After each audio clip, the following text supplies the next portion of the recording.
Naslednje vprašanje pa je tako prefrigano, bodite pozorni.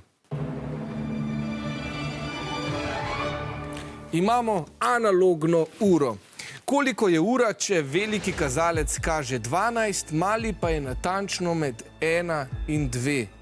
A. 12:00, B. 12:30, C. 13:00 ali D. 13:30.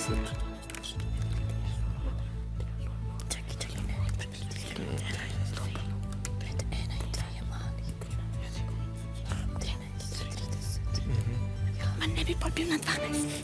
Aha, vijoličasti pravite C, 13:00, rumeni pa D, 13:30. Na to vprašanje ste Ljubljančani tudi stavili Brihtolina. Opisano je na prvi pogled nemogoče, ne? Ko je veliki kazalec na 12-tici, to pomeni, da je mali vedno na polni uri in ne med dvema številkama, ni pa ta scenarij povsem nemogoč.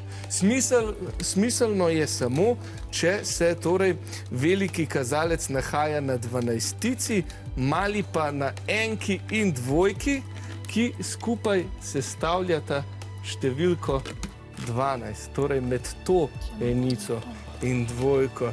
Pravi odgovor je torej A. Ura je 12:00, polnoč oziroma poldne, tako da točk tokrat ne bomo podelili.